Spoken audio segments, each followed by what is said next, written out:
Alhamdulillah wassalatu wassalam ala rasulillah wa ala alihi wa sahbihi ajma'in.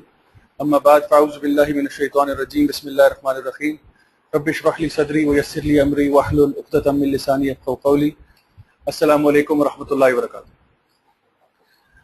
Alhamdulillah, we are now from this evening onwards, we are starting with the last 10 nights of the month of Ramadan. So it's a very important time for us, and according to the scholars, this is the time that we should be making most of our ibadat and making lots of dua to Allah subhanahu wa ta'ala, doing lots of zikr, and all of the things that we have practiced so far as part of this spiritual cardiologist course, they come into play, especially in these last 10 days. And so inshallah, the idea is not just to look out for the odd nights, which is of course what we find from the hadith of the Prophet, but sometimes because we don't know the exact dates, because Ramadan could have started a day earlier or maybe a day later. And so sometimes also because, it started before in Saudi and it's now one day late with us. So we never really can be 100% sure that this night was Laylatul Qadr. So what we might be thinking as the 27th night might have been the 26th. So inshallah, the idea is that we increase our ibadat throughout these last 10 nights. Because when you get the benefit of it, Laylatul Qadri khayrun min alfi shahr. It is better than 1,000 months, which is 83 years and 4 months minimum. And so inshallah, we hope and pray that we can benefit from these last 10 nights. May Allah subhanahu wa ta'ala give us tawfiq to do that. And just as a tip, I would advise that in these last 10 nights especially, do not miss Taraweeh prayer. Because generally it's considered to be a sunnah which is recommended. But in these last 10 nights, if you start and end with the imam, then inshallah the benefit is that it will be already recorded as a complete night of worship. So you wouldn't miss out on any of the benefit. And anything you do additionally is, a cherry on the top. For example, you do the Taraweeh prayer and then afterwards you read some Quran, you do some zikr, you do any, for example, read a tafsir, anything. Whatever you do is like added bonus. Although the entire night has already been recorded for you as a complete night of ibadah, inshallah. So this was just, I thought I'll actually mention that. The topic for this evening, we'll take questions in the end, inshallah. The topic for this evening is debating and excessive argumentation. This is actually a disease of the heart, and Sheikh Salih al-Munajjid, he actually mentioned this as an entire book in his Al-Mufsidat fil Silsila Mufsidat fil Qulub. In that he mentioned this as a separate book, as a separate, you can say, a chapter, just talking about how excessive argumentation and debating can actually harden the hearts. And the words that are used in the Quran to depict this type of argumentation, two words are used. One is jidal, and the other is mara. So the first one, jidal, basically means to argue, to negate the view of your opponent. Now the reason why you're arguing is because, for one, you want to negate the view of your opponent so that he may change his stance. This is jidal. It also means to verbally fight or contest with an opponent. This what we actually call verbal jousting. So it's basically a type of argumentation with the tongue that actually takes place. And the word mujadala, which also comes from this word jidal, is basically what is now known in our part of the world as a manazara, or a kind of debate where you have two people or two groups and they have a contest, so to speak, or they have an argumentation about trying to prove the other one right or wrong. This is how it takes place. And it is often the case that a mujadala is not done to make the truth prevail. Rather, it is done to bring down the opponent and his point of view. So that's where it becomes blameworthy. And so Imam Qurtubi, he said, in terms of defining jidal, he said it is to dismiss or negate the speech of one forcefully with your own. This is how he defined it. He said it is to negate the speech of another person forcefully with a lot of quwwah, so that your speech would be implemented on top of his. And mara, which is also mentioned, is actually to point out the weakness in your opponent's claim. According to the scholars of Lugha, they basically mentioned that both of these words are very similar. Like when we say arguments and debates, it's like very, very similar. But they try to differentiate between them. So they said mara basically is to point the weakness in your opponent's claim. The other one was to bring yourself on top. This one was to bring him down. So both of them mean the same thing, but it's what do you really want? Do you want you to become, to actually supersede him, or do you want him to be decreased? And what the ulama also says, that it is to make the other opponent zaleel, yani to make him lower than you, to make him adna, to make him embarrassed, to actually show the weakness in his claim. And they also said that it is to, oftentimes this mara is done to make batil look like haq, while jidal is to simply prove your claim to be true. So all of these different linguistic meanings are there for these two words of jidal and mara. And so when we come to the introduction of this particular area, we find quotes from Abdullah ibn Umar radiallahu anhuma. This has been mentioned in the tafsir of Qurtubi. He said that it is not appropriate for one who has knowledge of Quran that he should engage in arguments with those who wish to argue and debate. Neither should he become ignorant with those who are ignorant. Rather, he should abandon debating. This is the view of Abdullah ibn Umar radiallahu anhu. That one should not engage. For a person who is a student of Quran, or person who claims to have knowledge of Quran, then it is beneath him to be engaged in argumentation, debating, arguing with people, and to become ignorant with those who are ignorant.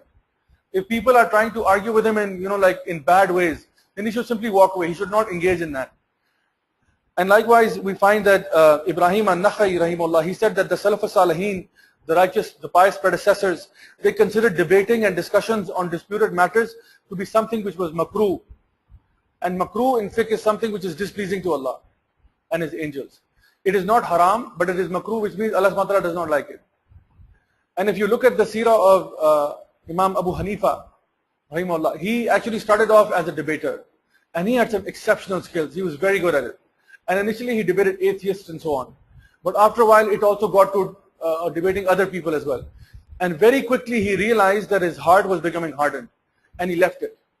Because once you get into this vicious cycle of debating, all you care about is just you need to win. You need to win. You need to conquer your opponent. And so even in the most righteous of hearts, this thing creeps in. That I need to overcome my opponent because it's a contest. And we as mankind, we are people who love to compete. We will compete in, for example, there was a particular time in, I think the 1980s, where teenagers in Japan were actually going through suicides because they were competing in a game called Space Invaders. I don't know if you've heard of it. This is back in the 80s, where there was this little, machine gun or some kind of a thing that you had to fire bullets off, and there were aliens that would come down, very slowly. A lot of pixels, basically. So you had to shoot them off, and so these people would compete in that, and if they would not get the high score, they would actually commit suicide. And so you can look it up in Google, by the way. You'll actually find historical records, newspaper clippings from the 1980s, how competitive man can really be. And so we love to compete, even if it's like a ping pong match or if it's a cricket tournament. People sometimes have a lot of ego when it actually comes to these things. And if the person is defeated, then he's embarrassed, ridiculed, so on and so forth. So he said that the Salaf al-Salihin, they actually considered this to be a makruh thing, that even in the matters of deen, if you are going to debate with people, then don't do that, because this is not pleasing to Allah. And the benefits are there, yes, but the side effects outweigh the benefits. Because what you will suffer as an individual because of that debating is far worse. Because the first thing we are told in the Quran is, Ya ayyuhallazina amanu qu anfusakum wa ahlikum nara. That save yourselves and your families from a fire. How can you save yourself from the fire when your heart is hardened from the zikr of Allah? When your heart becomes putrid and it becomes hard. And so from the hadith of the Prophet ﷺ, we actually find that he mentioned what is mentioned in the Musnad of Imam Ahmad and the Sunan of Abi Dawud. He said, Al-mara'i fil Quran kufrun. That to argue about the Quran is kufr. And what does this mean? This means that those people who debate about Quran, especially when it comes to, what is blatant kufr is when you give them an ayah of Quran, they say, theek hai, but main nahi maan sakta. Theek hai, but it's not practical today. I understand, but it cannot be done. This is blatant kufr. When you have an ayah of Quran and then you debate about that. Or for example, nowadays when people will say, we need to change the punishment for the thief, or we need to change the punishment for the adulterer or the fornicator. And the ayat in the Quran are clear. And you say, no, theek hai, I understand that, but not today. Or you take any of the hukum, for example, be it to do with hijab or to do with anything, and you say this is not applicable today, or we need to change this today. If you do that, this is an act of kufr, because you're contesting with the Quran itself. The other thing is, what is the lesser meaning out of this, is to actually debate about the Quran. That to contest over the Quran. That there are ayat which are, for example, clear cut, and you're now putting your own opinion in there without having sound knowledge. without having studied from scholars and so on, you are now putting your own opinion on top of ayat of Quran. This becomes also something which is very dangerous and could lead to an act of kufr, because Allah knows what is the meaning of that ayah, and so it might be a clear ayah and you have now changed the meaning of it. And you can find this in all sects, by the way, that they have, to some extent, they have had a belief that they actually start reading the Quran with, and they superimpose their belief on the Quran. And wallahi, if you try it, you can find anything. Even if you want to prove, for example, that aliens exist, you can do it through the Quran. If you want to prove that, Elvis is alive, you can actually do it through the Quran. Because if you have an opinion, you can do it. For example, some of the Ahl Tashayyuh, they actually prove from Surah Ar-Rahman that you need to actually follow 5. The Prophet ﷺ, Sayyidah Fatima, Ali ibn Abi Talib, Hassan and Hussein. And how did they say that? They said, Maraj al-Bahrain yaltaqiyan, baynahuma barzakh la yabghiyan. He said, Maraj al-Bahrain, yani in the two is a barzakh. And so the sea is the Prophet ﷺ, and when the two split, they become Ali ibn Abi Talib and they become Fatima. And Maraj al-Bahrain yaltaqiyan, baynahuma lu'lu wal marjan. He said, what is al-lu'lu and what is marjan? Pearls and corals. The pearls are Imam Hassan and the corals are Hussein. So really, if you want to prove something, you can do it. I mean, you can take an ayah of Quran and you can twist it around and say, this is what it's talking about. Although it's talking about the sea and the parting of the sea and how these seas are together but they don't mix. And so if you have an opinion and if you feel like superimposing that, then it becomes an act of kufr, because you've changed the meaning of the ayat of the Quran. And so likewise, the Prophet ﷺ said that you should read the Quran till your hearts are joined together. When you disagree, then get up. This is from Bukhari. And what this means is that this hadith, by the way, was especially true for the time of the Prophet ﷺ.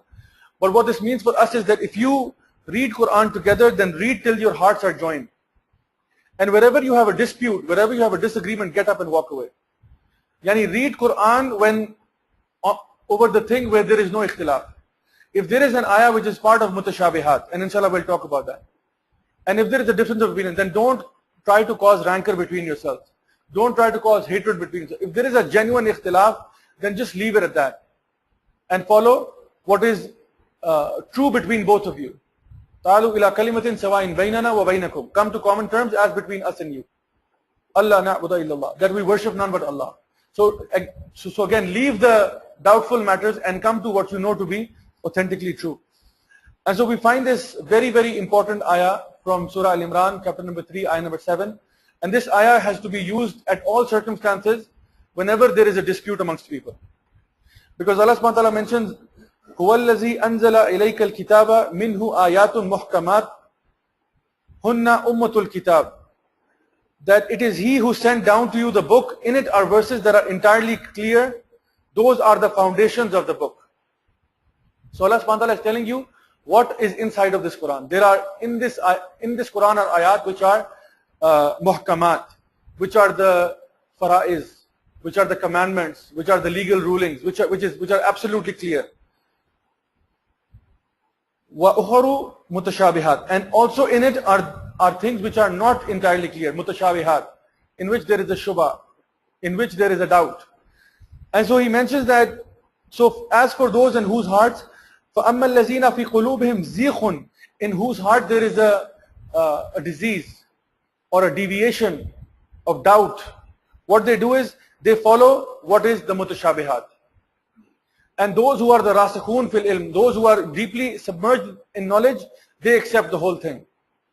And they say it is all from Allah. This is what they do. So what Allah subhanahu wa ta'ala is teaching us is something very, very important. The foundations of this deen are based upon very, very clear ayat, muhkamat, which are completely clear. Allah is one. The Prophet ﷺ is the last and final messenger. The Quran is the book of Allah. You need to follow the Quran and Sunnah if you want to lead your life according to how the Prophet ﷺ wanted you to live his life. And so on and so forth. These are the important things. There are the pillars of Islam. You have to establish salah and give zakah and fast in the month of Ramadan and Hajj and so on. So all of these things are there. You have to have faith in 6 things. Amana billahi wa malaikatihi wa kutubihi wa rusuli. All things are clear. You have to have faith in these things. So these are things which are clear. There is no ikhtilaf on this. But Allah says there are those people who have something in their hearts which is a disease, a deviation. And what they take is they leave off the authentic or the clear-cut ayat, and they base their entire religion on those things which are 50-50, which could be taken any way. So for example, those people who are hell-bent on proving, for example, that the Prophet ﷺ was an angel, or he was Noor, for example, or that he was, he was not from us, he was not from from mankind. Although Allah subhanahu wa ta'ala tells in Surah Al-Kahf, ayah number 110, قُلْ إِنَّمَا أَنَا بَشَرٌ مِثْلُكُمْ يُوحَى.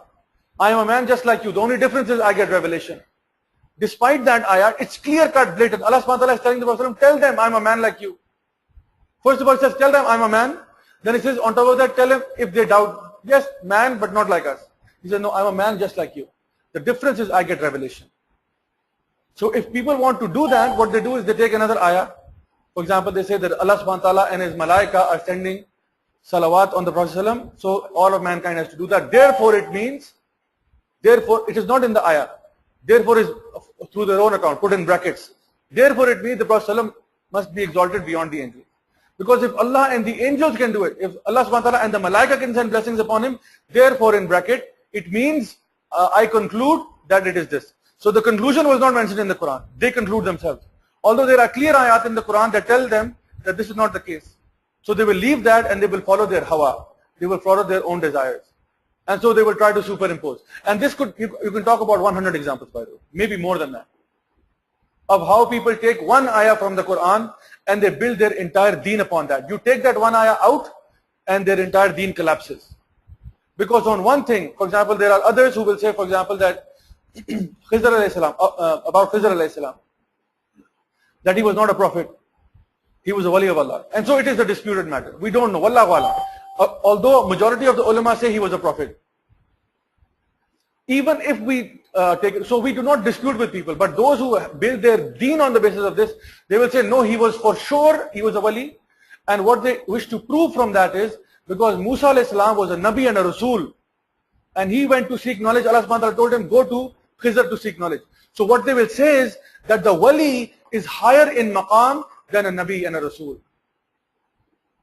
And when they make that claim, then therefore their own awliya, so to speak, awliya, we don't know if there are awliya or not, Allah only knows. They will say, we have a wali sahib. And so you go to him and he will supersede the prophets in terms of knowledge, because obviously you have read Surah Al-Kahf, right? You know that Khidr alayhi salam, Musa alayhi salam was sent to him. So therefore, 1 + 1 + 1 is equal to 107, whatever, however they do their mathematics. And so therefore it becomes mutashabihat. So we say we don't know, because Allah subhanahu wa ta'ala didn't spell it out. He didn't say if he was a nabi or a wali. It's actually not mentioned. Although as I said earlier, according to most of the mufassirun, they say no, he was a prophet. But because you have based something upon weak foundations, your entire deen is based upon Khidr alayhi salam. You take that out of the equation, your entire nizam of this following of awliya and it collapses. This is how people, and then they will argue with you, they will debate with you, they will fight with you because of these things. Therefore, we have to be very careful that where are we taking the deen from, number one, and is it based upon muhkamat, and are there any mutashabihat that we are heavily relying upon? Because those who have knowledge, they take everything, they take the whole deen, they don't pick and choose. And I can tell you from personal experience, when for any student of knowledge, when you are learning the deen, oftentimes when you learn deen without learning manners first, what happens is you get excessively involved in debating. And I know from personal experience, and I actually mentioned this previously when we were doing ghadab, when we were doing anger, that the student of a martial artist, a grandmaster, he is also like that. He's like a student of knowledge who is eager to fight, eager to debate. So like Daniel's son, he will want to fight with everyone. So like the young student of knowledge, he wants to compete with other people. He wants to debate with them. He wants to give them fatwas very quickly, rapid fire. And so I suffered from this in the very early stages, going through a lot of debates and so on. And I can tell you that from a personal experience, the things that I suffered from, the first one was lack of concentration in salah. It just disappears. Because you're always focusing upon daleel, evidence. How can I prove him wrong? Secondly, your zikr azkar go out the window. There is no zikr after salah. Because right after salah, you open up a book or you log on to Sheikh Google, Sheikh Wikipedia, and you're trying to find out answers. And for example, reading of the Quran also goes away. Because whatever time you had kept after Fajr, after Isha, whatever it was, this is also gone, because now you are more concerned about proving your point to another person rather than learning and studying the deen of Allah. And it causes you restlessness and unease in the heart. The heart becomes restless. There is what is called, it is not a mutmain qalb, not a nafsul mutmainna or qalbin salim. It is far from that. And so all of this time is actually spent looking for answers. And then also you forget the state of your own heart. That what is all of this actually doing to you itself?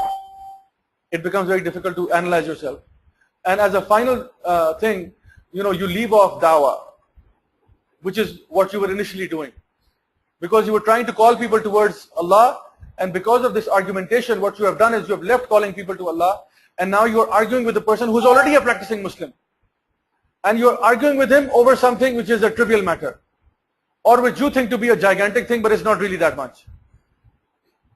So what happens is the dawah to the actual people who need dawah, those who are in the clubs, those who are roaming around or doing tawaf of Jinnah Super, a dawah to those people is limited. It's actually stopped because of this. Because you were supposed to take the deen of Allah to people who have no knowledge of it.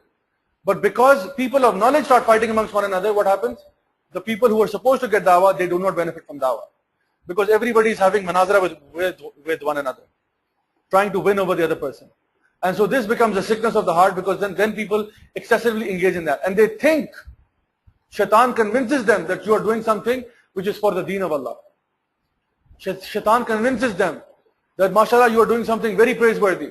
Although I mentioned in the very beginning of this talk that the Salaf al-Salihin, they considered to be a makruh. Excessive debating, they thought this was actually makruh, that this is displeasing to Allah and His angels. And Allah subhanahu wa ta'ala in the Quran, He gives us philosophies of man. That what is the nature of man? And He mentions this in Surah Al-Kahf, chapter number 18, ayah number 54. وَلَقَدْ صَرَّفْنَا فِي هَذَا الْقُرْآنِ لِلنَّاسِ مِنْ كُلِّ مَثَلٍ وَكَانَ الْإِنسَانُ أَكْثَرَ شَيْءٍ جَدَلًا. And the same word jadala, jidal we said. And indeed we have put forth every kind of example in this Quran for mankind, but man is ever more quarrelsome, jisko Urdu mein kehte hain jhagdalu, than anything. And Allah subhanahu wa ta'ala is telling us an insight into the nature of man. Allah has given all kinds of examples in this Quran, every single type. Yet man is very quarrelsome. He'll still find excuses that I don't want to follow it. So this becomes an issue. So the nature of man is we are people who quarrel a lot. And according to the tafsir of Tabari, he mentioned in that 3 points that how is man quarrelsome. He said the first is that he argues excessively, argues a lot. Every single thing is a problem. Why do you have to do that? Why is it like this? Why is it like? They don't accept easily. They argue. Why do I need to do this? Okay, Allah says so, but what is the hikmah in this? What is the logic in this? Why do I have to fast? What is the scientific miracle of fasting? Why do I have to make salah? Does Allah really need my prayers? And so the ahkamat are right there, Aqim as-salah. No, but why? Does Allah really need my prayers? Come on, tell me seriously. Does He really need my prayers? This is how people will ask. For example, hijab, the biggest topic of dispute. The ahkamat are there. No, but nowadays people are not like that. You see, in the Arab times, people were always looking at one another, and nowadays people are minding their business, so you don't really need to wear hijab. Says who? They were Sahaba and Sahabiyat, and they used to cover themselves. What about you? And so they will say, it's not really important, because as long as you have even malmal ka dupatta on your head, still that's okay. And thoda sa kar lo khair hai. And so if it's your family members, even though they're non-mahram, still it's allowed, inshallah, permissible. Says who? And so the ayat are clear. Allah subhanahu wa ta'ala tells you, you have to have hijab from this one, this one, this one. He gives the whole list. And still we say, theek hai, I understand, but no. How ajeeb is that? So Allah says man is most quarrelsome. So the first thing is that he argues excessively. He will argue till his face turns blue, basically. And then the second one he mentions is that he doesn't turn to the truth. Yani he relies excessively on ease of his own nafs and his convenience. That because right now it suits me not to do certain things, therefore I will try to convince myself. So he will fight not because he has found the truth, but he will fight because he wants ease for himself. That if I accept what he's saying, then obviously I'll have to follow it. How can it be that I accept something to be the word of Allah, and then I say, yes, I agree with it, but I'm not going to follow it. And they say, agar maan liya, to phir karna pad jayega. Right? Agar maan liya, phas jayenge. To better hai mano hi na. Kya karo? Jhagdalu ho jao. Start arguing with people. And so they will do it till, so any issue in Islam you pick up. And so sometimes people will say, brother, there's an ikhtilaf. On even those things which are confirmed from the Quran and Sunnah, nahi brother, is pe ikhtilaf hai. So I'm going to follow that opinion jahan pe. Wallahi, I can tell you, you can even find ikhtilaf on alcohol. You can find some nutcase scholar who has said that, alcohol is permissible in Islam. There are people like that. And so you leave the opinion of the majority ulama and you find some guy, because you can find such people. And sometimes they are planted by the Yahud and the Nasara to actually confuse the Muslimin. They're actually done it this way. So you say, no, Fulana Sheikh from, I don't know, Trinidad and Tobago, he said this. Okay, I'm going to follow his opinion. It's not his opinion you're following. It's your own nafs you're following. You went on Google and you typed, how is Islam permissible in Islam? Or the ayah that makes alcohol permissible in Islam. This is what you searched for. Look at your search string in Google. This will tell you where your inclination was. If you had typed, is alcohol permissible? And you found no. Then alhamdulillah. But if you searched, give me the proof that alcohol is allowed in Islam. Or the proof that hijab is not allowed in Islam. Or that, so people search because of that. So it's not that we're following the best possible scholarly opinion out there. It's what we're actually following is what we wanted to follow. That's the problem. And this is blameworthy. This is a corruptness of the heart. This is a sickness. And so the third thing he mentions is that these people, they don't take nasiha very well. The same people who are quarrelsome, when you give them nasiha, sincere nasiha, they say, I don't need this. Ye kisi aur ko batao jaake. When you give them sincere advice, they become upset, they become angry. Although the opinion should be, if somebody has advised you, you kiss his hand and you say, Jazakumullah khair, brother, you have really saved me. Because if you had not told me, maybe I would have been gone astray. But Jazakallah khair for informing me and for guiding me. And so you ask him, you ask him, of course, where is the evidence for this? For example, somebody tells you that you need to do this and this. And so you can politely ask him, Jazakallah khair, brother, but what's the evidence for this? He says, it is in the ayah of Quran. It is from the hadith of Prophet, which is sahih. There is no doubt about that. And this is the opinion of the scholars. And so, alhamdulillah, I accept. Jazakallah khair for your information. I'm really pleased that you guided me in this matter. Alhamdulillah. But then people, they say, no, I don't want to accept. Because they think that if a person is giving them nasiha, then he is above and they are below. And nobody wants to be below. Everybody wants to be at the top. And this is what? Takabbur. And takabbur is from shaitan. This is shaitan's home turf. And so this is the area which shaitan has a PhD in. Really, I mean, if shaitan has a favorite sin, it's takabbur. Because this is his area. This is how it all began. So another thing which we find today is what the ulama say in the Arabic is called ghish. And ghish basically is fraud of a type. Or what we can say trickery. Or trying to fool people with your tongue. And so this is happening in the marketplaces when people will try to sell something and will use the eloquence of their speech to fool people. And what they actually used to call it in ancient times was the art of persuasion. They have a beautiful name for it. It's called the art of persuasion. What a beautiful, and there are books on this subject, by the way. The art of persuasion. Sounds like, some kind of beautiful painting. The art of persuasion. Although it is something extremely blameworthy. Because the art of persuasion is that even though you don't have the evidence, you try to persuade the person anyway. The person doesn't want to take mortgage from you, you force him to take mortgage. The person doesn't want to buy this car from you because it has a defect, but you know the art of persuasion. And so this was something very noble amongst the ancients like the Romans and the Greeks.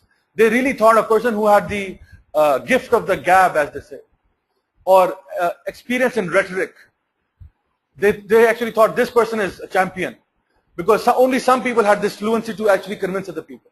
So if you had this gift, and this was even true for the Arabs, because they were very proud of their speech and their language. So a person who could convince people, regardless of he is right or wrong, regardless, if he can convince, then he was considered to be a top-notch person. So you come to the year 2013, and you find these top-notch people also known as lawyers. And so why do we give lawyers high fees? Why does a lawyer have a high fee? Because he knows the art of persuasion. He knows the legal system. He knows the loopholes. So even though you have done a sin, you have done a major crime, he can make it look like, no, you are bari zimma. You are not to be blamed. You are sinless, guilt-free. This is what actually lawyers do. So being a lawyer as a profession is not haram in Islam. But when you cover the batil and you actually present it to be something beautiful and something true and make it look like haqq, then this is a problem. When you know that your client is a confirmed criminal and you defend him regardless, this is a problem. And you say, this is rizq, I'm earning rizq. No, this is haram. Because how can you earn halal rizq while you know you are hiding the truth? While you're concealing evidence? While you're tricking people and you are doing zulm on the other person. You know one person is oppressed, the other is the oppressor. And so you deliberately make him win and you make the one who was oppressed lose the case.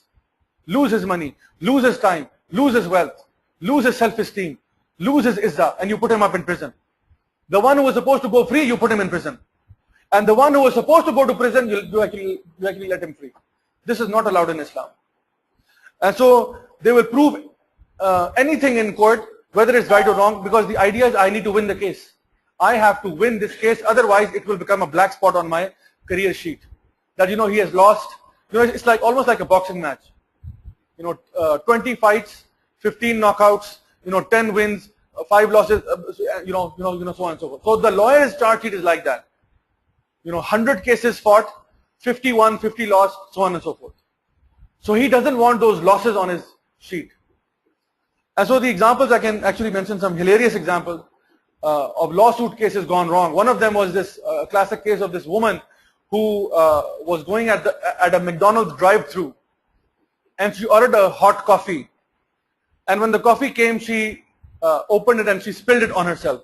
She was actually going through the drive-through and she spilled the coffee on her lap and she burnt herself. And she sued McDonald's for millions of dollars, saying that there was no warning on the coffee cup saying, warning, hot. And she sued them for millions of dollars because she said the label was, how am I supposed to know this coffee was actually supposed to be hot? So she actually sued McDonald's. Another guy who was a thief, he sued the owner of the house because when he was climbing over his gate, the gate has those little spiky things on it. So he tripped and he hurt his thigh in the process.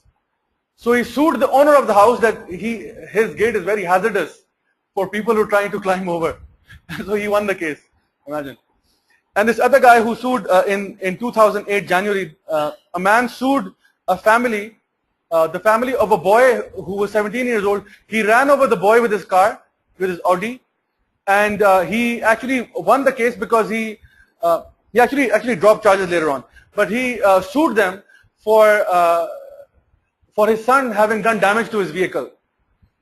And he sued also because he said because there was a technical problem that the boy was not wearing a helmet and neither did his bike have a reflector. So he said that based on technical grounds he was not supposed to be cycling. Yes, I've killed him, but the damage that he's done to my car, this needs to be repaired by the people who have people of his family. And another case where a student in 2008 March, he sued his teacher for waking him up in class because he thought I was going to have a heart attack because he was sleeping and the teacher came and he lifted his hand and he put it on the desk like this. And so he woke up with a shock and he said that I was going to have a heart attack and I suffered post-traumatic stress and I don't know what else. And so that was a very traumatic experience for me. So, he actually sued his teacher, although he was sleeping in class. So you can find that lawyers can do anything. They're waiting for opportunities for a person to trip or slip or fall or something so that they can build a case against that person. And so now we come to causes of arguments. Why do people actually get into arguments? And Shaykh Salih al-Munajjid, he mentioned 6 things. The first one he mentions is that if you publicly criticize or advise someone, there is a high possibility that the person will argue with you.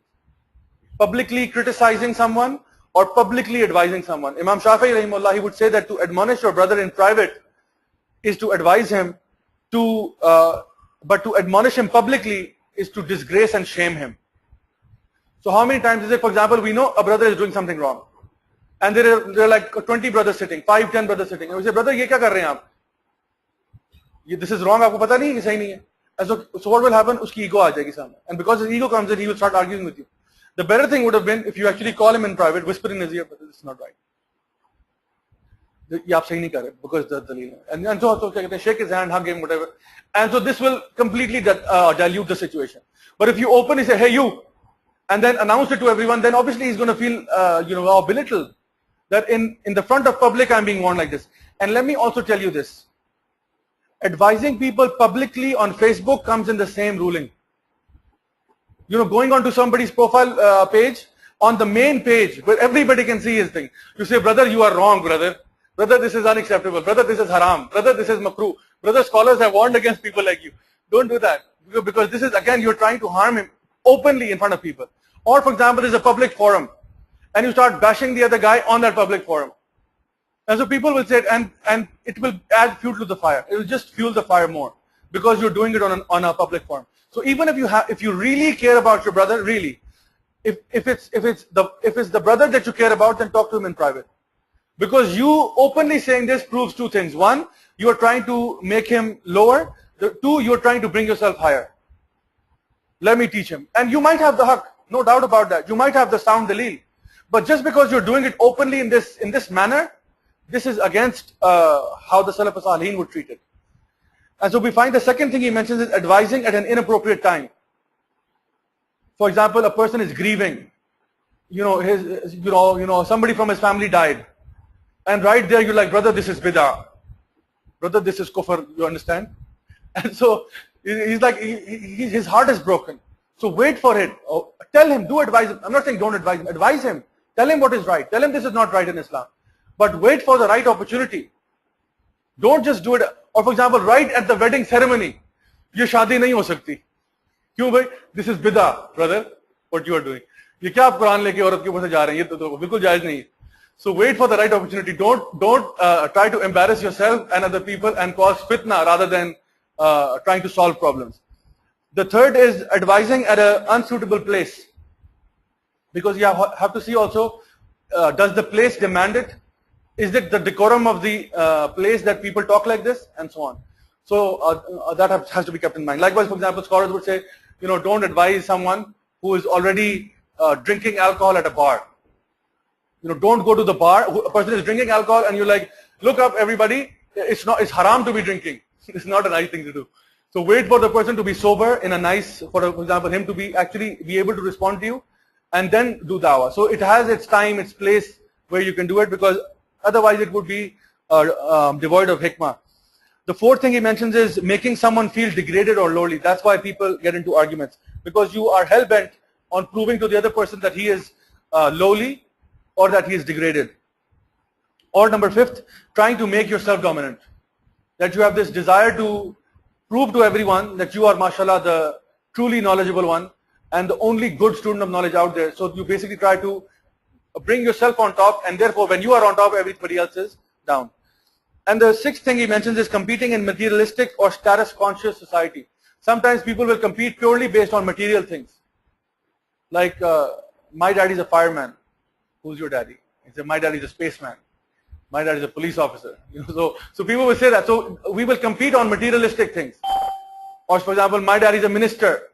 My daddy has a, I don't know, a Prado or something. And mine has this. So people will compete and argue over these things. Or for example, people will actually compete over any of these materialistic things, that who has more of this or more of that. And so, so this also becomes one of the causes of arguments amongst people. And so we find that there is a narration attributed to Luqman al-Hakim, who was advising his son. It is actually mentioned that he said, if Allah wanted to punish a people, He would make them indulge in arguing and giving up action. Sayyidina Luqman is saying that if Allah wanted to punish a people, He would make them indulge in arguing and give up action. And I actually mentioned to you that from my own experience, I've realized that argumentation really makes you give up action. Your salah is gone, your zikr is gone, your reciting of Quran is gone, your learning is gone, everything goes because of argumentation. Because all you care about is arguments. And now we are a nation of people who argue, because there is always tabsara, news program, and we're always fighting, we're always arguing, every single program. And this makes us engage in arguments. We do tabsara upon tabsara. We saw a program where, for example, Capital Talk, people were arguing with one another. And so we amongst people will say, Capital Talk pe to aise hua tha, nahi falane duniya pe to aise hua tha, and so ab tak pe aise hua tha, and so we talk about those programs. And we argue about those who are arguing. We were supposed to be Nurun ala Nur. and we became tabsara ala tabsara. This is how we have become. So we are a nation of people who are always arguing. This is our most favorite pastime.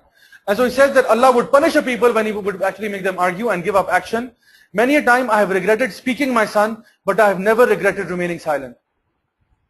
Wise words.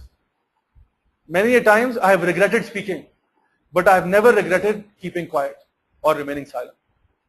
So sometimes, and the Prophet ﷺ said this, that I promise a house in Jannah to the one who gives up argumentation, even though he is right, because he wants to avoid confrontation. A house in Jannah is promised by the Prophet ﷺ. If you give up the argument, knowing that you are right, you know you are right, but you give it up. Why? Because you don't want an argument. Because arguments actually cause rancor, hate, animosity, and all of these things begin. And Imam al-Ghazali, rahimahullah, he said that if those who do not possess knowledge avoid scholarly discussions, disagreement will end. If those people who do not possess scholarly knowledge, if they themselves avoid arguing with one another, disagreements will end amongst people. Because it is when we engage in scholarly discussions, debates which are even ulema would be careful to tread on those areas. When we start, people who are young students of knowledge, when they start arguing over those matters, this is when disagreements start, and they continue on and on and on. And so one of the shayukh I was listening to, he mentioned that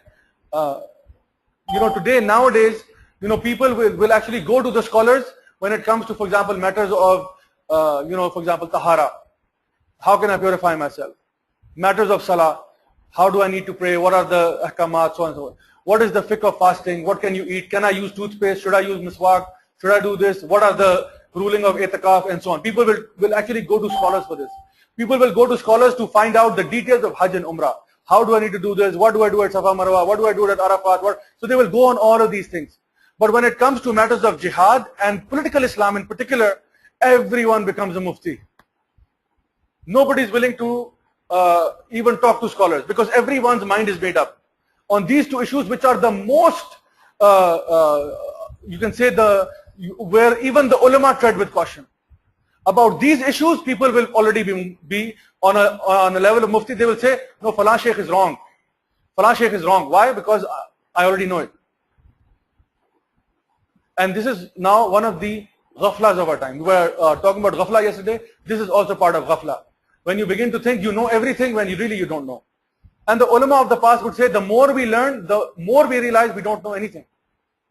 And subhanAllah, we read one book and we realize we have completely studied everything there is to know about that subject. And we completely make our opinion. Bas mera dimag set ho gaya. I know exactly what it is. And you will find, when you look at the ulama discussions, you'll find there are lots of opinions. And so this is the realization that comes afterwards. So then he mentions some of the conditions which make debating permissible. How can debating be made permissible? Because obviously it's not all makruh or it's not all impermissible. There are areas where you can debate with people. But he mentions 14 points, give or take, as to what makes debating permissible. After reading these points, I was like, there is no way that we can follow these points. So basically, don't debate. Anyway, I'll just mention them for you just for the sake of knowledge, inshallah. He actually mentions the first thing is your intention has to be purely for the sake of Allah. Number one, intention. Innamal a'malu binniyat. Actions are judged by intentions. So your intentions have to be purely for the sake of Allah, not because you want to dominate yourself or you want to bring the other. मैं इसको बता के छोड़ूंगा. मैं छोड़ना नहीं है इसको. This is not the intention. आज तो कहते हैं बैजा करा देनी है. So you can't have that intention. Right? So you have to have intention. It is purely for the sake of Allah. Secondly, manners. Before you even debate, know your manners. There are manners in Islam. There is no tutu meme. There is no abusive language. There is softness of speech. There is respect and all of these things.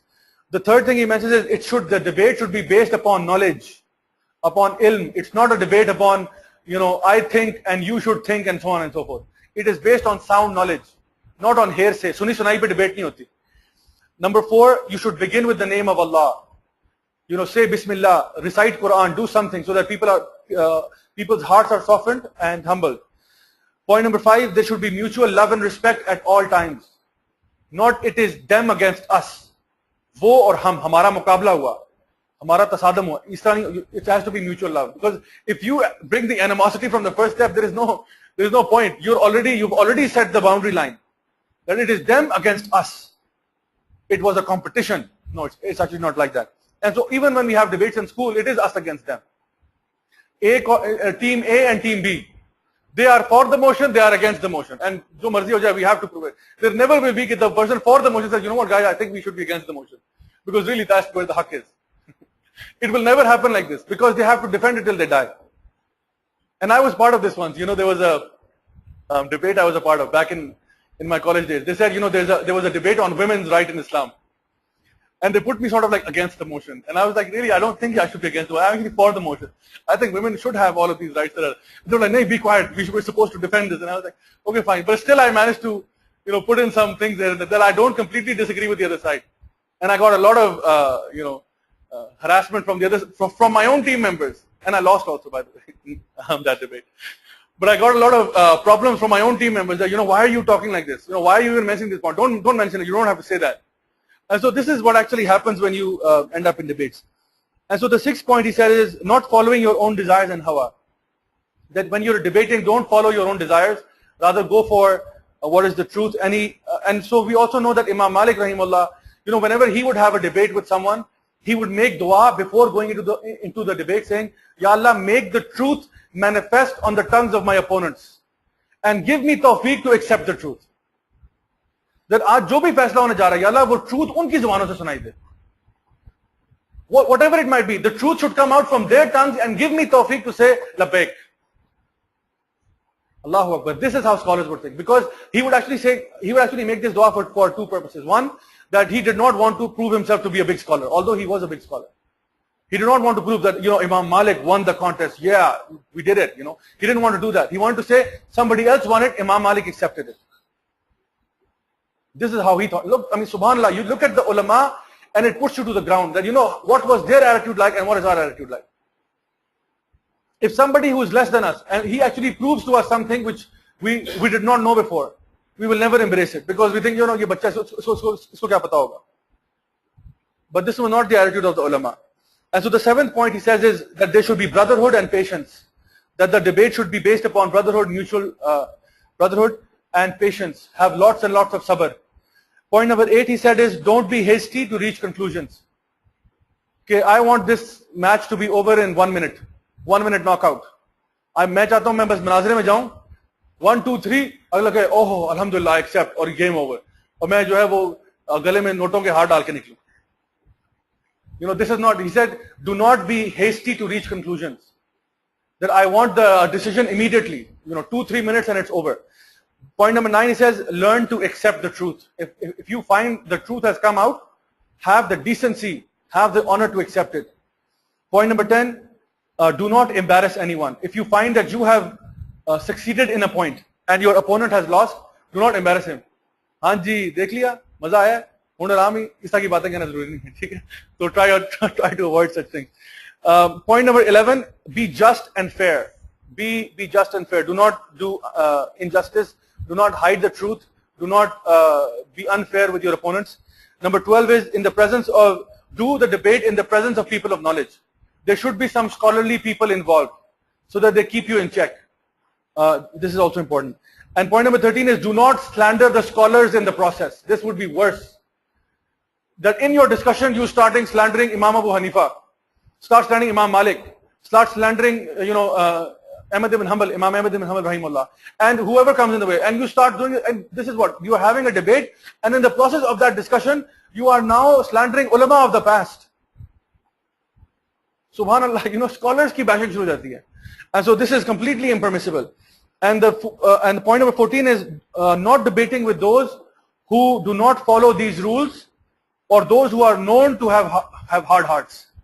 That if you are invited to debate with people who are known to engage in debates, who are known to do this for a living, as they say, or those whose hearts are hardened, and those who you know will not follow these rules, who will come and they will use bad language, they will use demeaning sentences, they will embarrass you, because this will facilitate rancor and hate. This will make actually hate develop in the hearts of the believers. So don't do that. If somebody says this, say, I don't want to do this. Assalamu alaikum. I'll make dua for you. Just walk away. Now the effects of arguments, he says that the effects of arguments are that you become, number one, there's actually 10 effects. He said, number one, you are devoid of any khair. Khair just leaves the person. You become devoid of ilm. Ilm leaves the person. He said, number three, nations were destroyed because of argumentation. Point number four, hate and rancor develops in the heart of people. Point number five, the hearts are hardened. That means that the ayat of Allah will not affect you anymore. It will become hard from the zikr of Allah. Number six, you will not have the tawfiq from Allah to do righteous actions because of this thing. And you will become distant from Allah. Point number eight, you will be distanced also from the straight path. The path of Sirat al-Mustaqim, you will go astray from that path. And the karamat will end. You know, little miracles that happen in your life, they will finish. Little things where Allah subhanahu wa ta'ala benefits you. You know, where something amazing happens. These things will end from your life. And number 10, that this will be the birth of bid'ah and following of desires. That bid'at will increase because of this. Because this is not the way of the prophets or the sahaba or the tabi'in or the taba tabi'in. You have started something new. And so this will cause some new bid'at to be formed. And so this will lead into following of desires. And finally he mentions what is the worst thing, he says, is fighting with the ulama, fighting with the scholars, debating with the scholars. You know, when they tell you an opinion and they give you dalil from Quran and Sunnah, you still fight with them. This is, he says, the worst thing. And he actually mentions the hadith from Tirmidhi and Mishkat, narrated by Ka'b bin Malik radiallahu anhu, who said that the Prophet ﷺ said, whoever seeks knowledge in order to compete with the scholars or to debate with the foolish or to draw people's attention, Allah will put him into the fire. Although we know seeking knowledge is extremely praiseworthy, there is a lot of benefit in seeking knowledge. Actually, he actually mentioned the Prophet ﷺ that seeking knowledge is actually opening up a path towards Jannah. This is how amazing it is to seek knowledge with the right intention. But if you are seeking knowledge to debate with the scholars, you are reading books because you want to refute the scholars, because you want to debate with foolish people, or you want to draw people's attention to yourself, then Allah subhanahu wa ta'ala will put you in the fire. Because this was all act of kibr, takabbur was involved in all of this, and riyakari. And finally we come to the cure. We find the 5 cures mentioned. The first one is to focus on the basics and matters that are not doubtful. That we should focus on the basics of Islam, which is aqidah, ibadat, and softening of the hearts. Focus on these things, 3 things first of all, before you get into anything else. And matters that are not doubtful, focus on these things. Build your iman from the ground up. Then number 2 is to increase in zikr of Allah. Do lots and lots of zikr, after prayer especially. And whenever you find time, for example, keep your tongue moist with the zikr of Allah. Point number 3 is avoid opportunities to debate. If somebody wants to debate you, just back off and say, I'll have a private conversation with you. If you really want to know the haqq, I will have a private conversation. If you accept it, alhamdulillah. If you don't, no problem. And I will put the evidence, may Allah subhanahu wa ta'ala give me tawfiq to accept also. So if you have any book or something that you want me to read, I will read it, inshallah. But let's not debate. Give me something to read, inshallah, I will read it, and inshallah, may Allah subhanahu wa ta'ala guide me. Point number 4 is company with true scholars who are most knowledgeable in their areas. Try to sit with scholars. Try to sit with ulama and have company with them, because inshallah that will raise you up in your status as well. And the 5th point is that focus on the life of the hereafter. Because the more you focus on that, the more you will realize that debating for the sake of debating is no use. Really, what I should be focusing on is to save myself from the hellfire. That is what is most important. To save my family from the hellfire. What have I done for them so far? I'm out there debating with people who I don't even know. People who might be even practicing Muslims. I'm debating with them, yet my family is ignored. This is completely, hikmah is gone from this scenario. So inshallah, focus your priority on the akhirah and everything will smoothen itself out, inshallah. I hope and pray that may Allah subhanahu wa ta'ala give us tawfiq to soften our hearts with the zikr of Allah. And may He give us tawfiq to accept the truth wherever we may find it. And may He make us not become of those whose hearts are hardened because of excessive debating and argumentation. And may He give us tawfiq to do righteous deeds till the time that we die. And may He make us die upon La ilaha illallah. ربنا آتنا في الدنيا حسنة وفي الآخرة حسنة وقنا عذاب النار ربنا لا تزغ قلوبنا بعد إذ هديتنا وهب لنا من لدنك رحمة إنك أنت الوهاب ربنا تقبل منا إنك أنت السميع العليم وتب علينا إنك أنت التواب الرحيم وآخر دعوانا أن الحمد لله رب العالمين جزاكم الله خيرا والسلام عليكم ورحمة الله وبركاته. The brothers, I would request you to leave actually as soon as possible, reason being that there is the people of the house, they have to go somewhere, and so they need to lock up. But I will take some online questions.